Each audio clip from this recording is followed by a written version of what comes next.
So yeah, it's $10,000 up front and then your cost per unit is 40 cents. Okay, well, it's another $10,000 now because you moved the hole 1/8 of an inch over. So that's why we always say use the right resources for where you are. How are you going to make it now?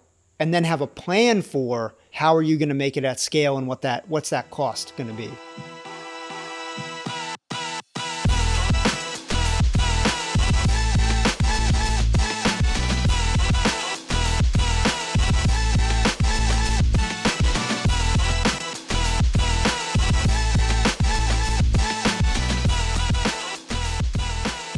Anyways, I'm T. This is Bob. No Followers Podcast. I am going to own... Oh. What are you going to own? Don't even start with me today, Bob. Can we talk about parts? Yeah, I'm going to own my mistakes, and I'm going to use myself as an example because we always say you have to talk about your own failures. And Bob is fondling a piece that I made. No, I'm looking at the shoddy work that's uneven. That's a rejected part. Yep, absolutely. So these are bike frame necks. It's a new component that we're making in-house here, designed and made. And there are lessons learned. So those two parts are bad parts for a bunch of reasons. Well, this one's just uneven. Yeah, so this one That's an easy one to spot in a line. Yeah, well, this had a tooling crash. And this one's uneven if you look, can zoom right? in here, you can see there's a tooling crash. And this one doesn't have consistent Yeah, width. so the whole point of this is that these are things that especially if you have a metal manufactured component, these are things that are going to happen that have to kind of be par for the course. You mean no one's perfect, T? No one's perfect. Wow. You're going to have things that come up. You're going to have rejected parts, rejected processes, all that kind of stuff. What's important is that you have a system in place to correct them. So we would call it a corrective action. But what we do in-house is sit down and go, okay, why did the part fail? So this one was a tool crash. It was pretty simple. The tool slipped out of the tool holder while it was running mid-cycle. It was just running a little bit too fast. It slipped out of the tool holder, and where the machine thought it was, the tool was actually lower. So it ran into the piece. It broke the tool. It broke the piece. So now this is a scrap piece. Or a paperweight. Yeah, pen holder. Repurpose. This piece, on the other hand, is something different. This one actually isn't too horrible. Actually, can you give me that piece there too? Oh, yeah. That's a wobble. So, yeah, this one, it's hard to see, but this depth here of this ledge is significantly smaller than this one, which means the center bore of the piece is offset. So you really screwed the pooch on that one. This one's really screwed up. You can have this. You can take this Thank one. you. I appreciate it. Is that my Christmas present? This is what it's supposed to be like. So the center bore is concentric all the way through. There's a bike fork that runs through here, so it's very important that it is completely straight. The bearings sit in here, so you don't want the bearings offset because then you'll have a crooked front end and crooked frame. So these two pieces are good. This was one of the reject pieces. What happened, the most important thing, the only reason I'm bringing it up is one thing, it's par for the course. It's going to happen, especially with new parts that we haven't made before. The other thing is figuring out why it happened. So for this is something that we really should have made on the lathe.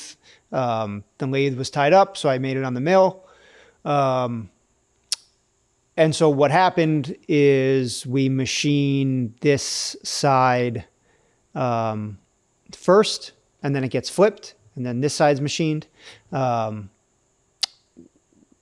Two things happened. One is we centered it off the stock, and the stock has irregularities from the mill. So the center on this side was slightly off from this side. And the other thing was it moved in the clamp, in the work holding. But I think there's other good points. Like we're always going to have mistakes. Yeah. But that goes to some of the things we have conversations with our members about budgeting. Yeah. Because people are like, I need 10, like the client we were just talking about. Yeah. I needed 10 pieces. I'm going to make 10 pieces. Well, no, you got to make more than 10. So you got to budget for that. Yeah. And I think that's really important for anybody trying to go from idea to proof of concept to MVP. You're going to have mistakes. And if you need 10, you should probably do 15. Yeah. 12. Well, I mean, and the other thing too is like, why we always say your prototyping costs are not your manufacturing costs. So you build a prototype, and you're probably going to build a bunch of prototypes because you're going to build a proof of concept, and then you're going to build a prototype, and then you're going to build an MVP. And I would lump all those things into prototyping costs. So your cost per unit of your prototype is going to be at least 2 to 3 times higher, more likely 5 times higher, depending on industry and product, than your cost of actually manufacturing. And it's something we run into a lot where people go, okay, let's look at how much it costs us to make this. Well, we can do that exercise. It's good to understand your bill of materials and everything that goes into it. But also, your cost of making your first ones is going to be significantly higher. And it's not that, we're a bad fab shop or we're a bad machine shop. We'd be a bad fab shop or machine shop if we welded this into a frame and sent it out into the field. That's the whole thing with a Six Sigma company and ISO standards and all that. It's, do you have a process for catching failures and fixing them? But also going back to the prototype, it's also, and this isn't a great example of it because we can't have user experience just on the piece, but we've made products before where the way it was used when we were testing user experience, they weren't using it the way it was built. So they were snapping pieces off that were never supposed to be grabbed, right? But that understanding is very important to your future manufacture. Yeah, how do people grab? Well, I mean, one of the best examples of your prototyping costs is different than your manufacturing cost is injection molding plastic parts. If you have a product idea and it would most likely be injection molded at scale, you're going to spend at least $5,000 on the molds, most likely probably 10. Closer to 10. If you need to change your product at all after customer testing, you're going to build all new molds. So yeah, it's $10,000 up front, and then your cost per unit is 40 cents. Okay, well, it's another $10,000 now because you moved the hole 1/8 of an inch over, or you made the hole 1/8 of an inch bigger, or whatever it is. So that's why we always say use the right resources for where you are. How are you going to make it now? And then have a plan for how are you going to make it at scale and what's that cost going to be. So if your product would ultimately be injection molded, maybe for product testing, we 3D print it, or we use a similar product that we can thermoform, and it doesn't have quite the right feel, but it gets the point across and it lets us get user feedback and see, is this something you want to invest 20 grand in doing a run of, if not more. So yeah, it's a prime example of why your prototyping costs are higher. If your manufacturer or your manufacturing partner has scrap pieces, should they be charging you for those? It kind of depends on your agreement with them, and kind of who's at fault. I mean, like, I wouldn't, this is for us, this is in-house development. So we're going to eat it anyway. Yeah, like I would eat it anyways, but I wouldn't charge you for that failure. That's a machining failure. That's not a bad design failure or your failure. But that being said, understanding the failures in the manufacturing process give you intel as to how to make it. And that kind of is part of your cost of development. If it takes me 3 hours to figure out how to make this the right way, that's kind of the cost of what it takes to get your product made.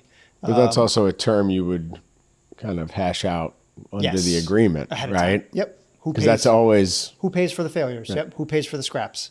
And I've seen most of the time it's put on to the customer. Well, I mean, honestly, like, I've paid full freight for engineering services before, had them do full analyses, have them recommend a test procedure. We do it, we machine it, we test it, it fails at 30% of what it was supposed to hold. That engineering firm did not give me my money back. It was, oh, well, let's try again. That's part of the process. And if you are not understanding of that, that's one of the things we filter out from people is, do they understand what this process is? We're gonna have hundreds, if not thousands of hours into your product development. We need to bill you for the majority of that. Otherwise, we can be working on someone else's project or our own development or whatever it is.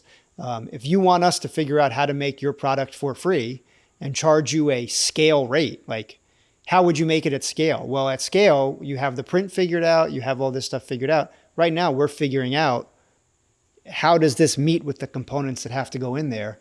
And that's just part of the process. But also part of the difference that we're trying to embed in the thinking of our members is there's a lot of planning and whiteboarding and user and market intel before we ever get to build stage, no matter what. And the better you do here, the less mistake and time you're going to do on the back end on manufacturing, even though there's always going to be mistakes. Yeah. But, people come here and they just want to build something. Yeah. And we all want to build something, but unless you have a bottomless wallet or pocket, makes no sense. Well, and it's not good business anyway. And we've talked on previous episodes about cliche advice that makes no sense, but the cliche that I think is true is haste makes waste. You know what I mean? Like, Is that Ben Franklin? Sure. I think it is. We'll give it to you. But I mean, it is true. Like if you go, part of our process is we say, okay, let's make one and test it. We've had customers that go, give me a run of 60, and then find out it's not a design problem. It's not a manufacturing problem. In the case I'm thinking of, it's a tolerance problem. We should have built in a higher tolerance for parts that came from an external vendor. We used a sample part and we built everything to that. Turns out their fit wasn't quite what we needed, and they had a larger variation, and now our 60 parts can't accommodate it because they were a little bit out of spec on their end. So we can either work with them, who is a larger manufacturer, harder to work with them. It's a conversation you have to have, which is how do we tackle delays in development, costs higher than expected? If it's part of the process. And if you think that you should be getting production run cost for prototyping, honestly, we wouldn't work with you, but you're out of your mind. And if you find someone that's going to work with you, I wish you luck. Be careful. Yeah, I wish you luck. I do think, we hear this a lot from our members because we go to a lot of meetings with our members, not because we're trying to make all their decisions, because we ask questions that they never think of. And we're trying to create an FAQ that hopefully will be on our website one day about all the questions you should think about. But I think a lot of what you just brought up are some of the questions people never think about because you assume that manufacturer's parts are always the same. Well, shop tolerance. Right. You go to a contract manufacturing. What's their shop tolerance? And do you have a tolerance called out on your prints? And we'll probably do a bunch of content about this, but what's a critical dimension? If every dimension of your product is a critical dimension, that is extremely precise and accurate manufacturing that you need. That's going to make it harder to contract manufacture. More likely is some dimensions are critical. Bore diameters, bearings that have to get pressed in, critical tolerance, not as critical tolerance. There's spec there that this can be and still be acceptable. Having those tolerances on your print set and having a contract manufacturer that can hit them that's a huge part of your go-to-market strategy. But it's a conversation that we've had customers go, I didn't even think to ask. And most manufacturers and most machine shops have a shop tolerance per process. So the press brake tolerance is different than the machine shop, is different than the weld shop. Ask what their shop tolerance is. For us in the machining we do, our shop tolerance is we try to hold 0.005 of an inch.